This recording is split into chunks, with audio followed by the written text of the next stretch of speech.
प्रथा सुरू झालेली आहे. त्याच्यामुळे आमच्या आशा पल्लवित झाल्या की मराठी पंतप्रधान बहुतेक देशाला मिळतोय. रावसाहेब, आताच्या घडीची एक मोठी बातमी आहे. देवाभाऊंसोबत उद्धव ठाकरेंची चर्चा झाल्याचं सूत्रांकडून कळतंय. नाही, या सूत्रांमध्ये आम्ही विश्वास ठेवत नाही. एकनाथ शिंदे म्हणतायत की उद्धव ठाकरेंना त्यांनी त्यांचे नगरसेवक सांभाळावेत आणि त्याचबरोबर उदय सामंत म्हणतायत की त्यावेळी नॉट रिचेबल कुठले नगरसेवक असतात ते बघा. नाही, ते आमचं बघा की असं आहे की आमचे नगरसेवक जे आहेत हे आपापल्या घरी आहेत. आमच्या नगरसेवकांची बैठक मातोश्रीवरच होते आणि ते आपापल्या गाड्याने येतात आणि निघून जातात.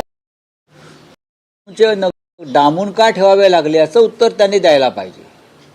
मुंबईतले नगरसेवक तुम्हाला किंवा कल्याण डोंबिवलीचे नगरसेवक तुम्हाला या पंचतारांकित कैद खान्यामध्ये डांबून का ठेवावे लागले? आमचे नगरसेवक आपापल्या घरी आहेत. ते रिचेबल की नॉट रिचेबल नंतर बघू. कल्याण डोंबिवलीतले 2 तुमचे नगरसेवक जाऊन श्रीकांत शिंदेंना भेटतात आशीर्वाद घेण्यासाठी. मग घेऊ द्या ना. आज त्यांचा आसाराम बापू झाला असेल श्रीकांत शिंदेचा, जात असतील, पाहू ना. स्थापनेसाठी बघा, एक लक्षात घ्या, आमचा 11चा गट स्थापन होईल. आमचे 11 नगरसेवक आहेत. मनसे आणि मनसे स्वतंत्र गट आहे. अच्छा, हा 11 तुमचे आहेत. बरं, 11 आणि 5. आमच्या 11चा गट स्थापन करण्याची प्रक्रिया सुरू आहे. आणि मुंबई महापालिकेत काय होईल?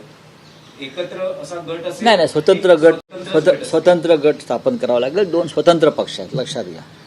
आणि त्याच्यावरती आता आम्ही बघू ना. आमच्यामध्ये संवाद उत्तम आहे अजूनही. कल्याण डोंबिवलीमध्ये असा